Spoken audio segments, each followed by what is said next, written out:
and gentlemen, our great Chinese teacher Confucius has said, "It's a great pleasure to welcome friends from afar." This time, National Union University in Science and Technology has such a privilege to host several distinguished delegates and guests from abroad. So I have much pleasure as today's Master of Ceremony in welcoming you all to our great opening ceremony of the 2009 Conference on International Business Issue. First, we would like to welcome one of our honorable guests, Professor Ranbir Singh, from the National Law School University, Delhi in India, to give us an opening address.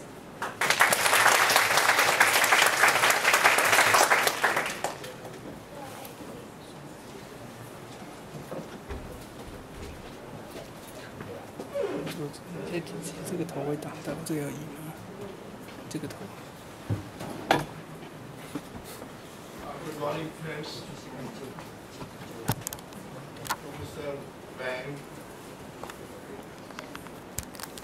Office of International Affairs, Professor Singh, Professor Zhao, and most importantly, we have been working very hard to see that this conference is a great success. I welcome everybody to this conference. The delegates from India, the delegates from abroad, Sarwar Singh, Prada, and others. And most importantly for me, my very young dear students. And I find when my class I find more girls than boys, I always feel very happy. So I see a lot of girls here, the boys are not that way. Now the friends, what is the idea of the conferences like this? Now, I will review that whenever we have any function like this, there is a purpose. And probably very aptly, Nehru, the first Prime Minister of India, said, the service of India means the service of millions who suffer. It means the ending of poverty and ignorance and disease and inequality of opportunity.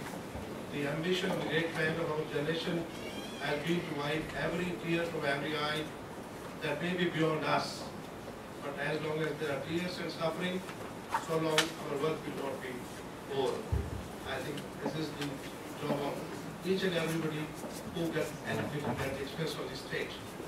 We have a responsibility to give that, or it's kind of a debt which all of us need to pay back.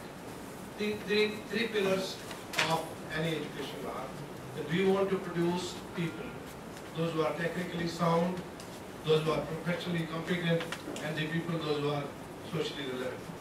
For me, when you are studying here in any discipline, including law, you will be automatically technically sound, you will be automatically professionally competent, your teachers will see to that.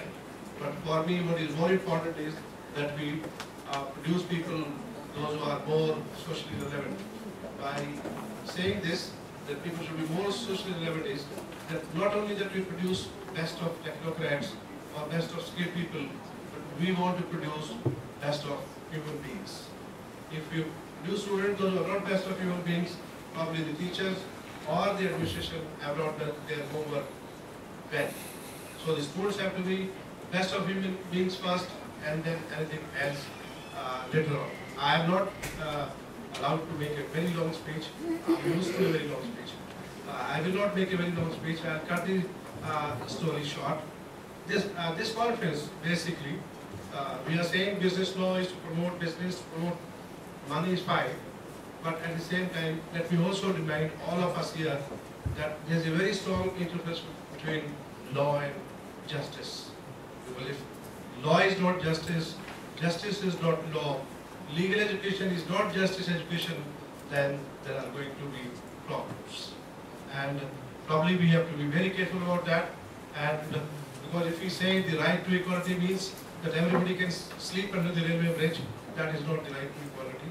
Or if we say the chicken and the elephant can dance in the same circle, that is also not equality, because that is not the concept of the equality. I do not want to take much time, but what is the job of a teacher? Our job is, I'm reminded of But Dostoevsky said, I had the occasion to go to Geneva, and when I was about to enter that museum, at the gate, there are very important lines written.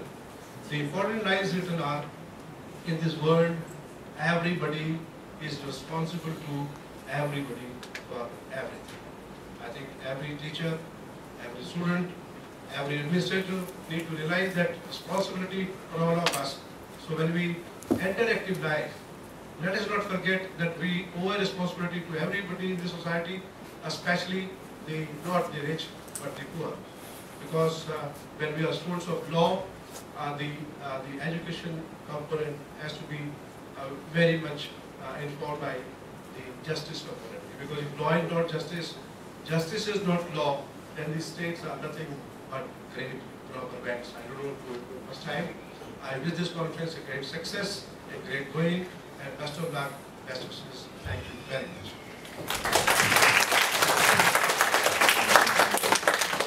各位与会者早安。国际事务处处长汪岛军处长，材料所陈文照所长，印外系焦景璞主任，还有各位与会的来宾，大家早。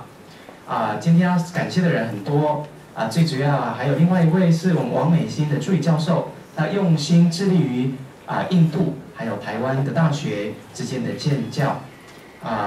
今天我想要分享一下，我感觉教育最大的目的是在培养人的德智体群美，而不是单单只有个人本身的学科部分。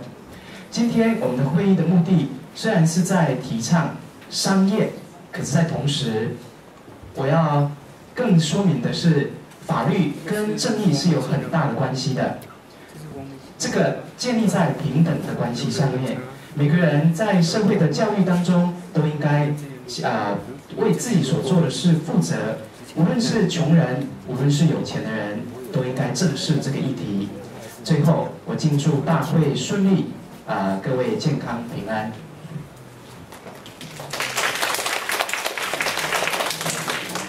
Thank for our teacher Paul, this excellent translations. Next, we would like to welcome Director Wang from the Office of International Affairs to share with us.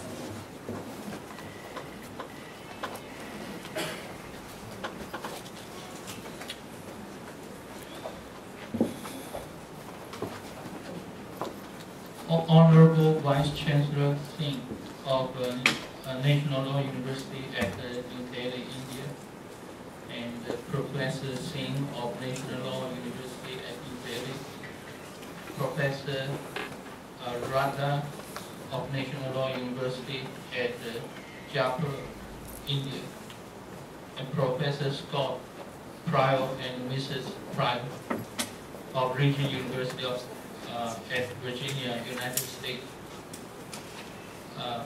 Distinguished guests and ladies and gentlemen, it's on behalf of the President Young and the National Union University of Science and Technology, it is an honor for us to have you visiting our campus. Let me give a brief introduction to our university. National Union University of Science and Technology is a relatively new university in Taiwan. We established in 1990. We are 18 years old now. We have grown into 4 colleges.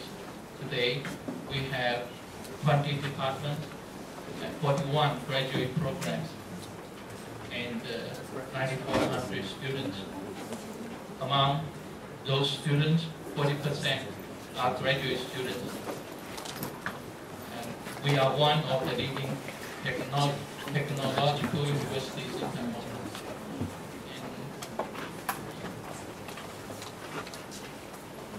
And finally, we wish all our distinguished guests have a good time in our campus and in Taiwan.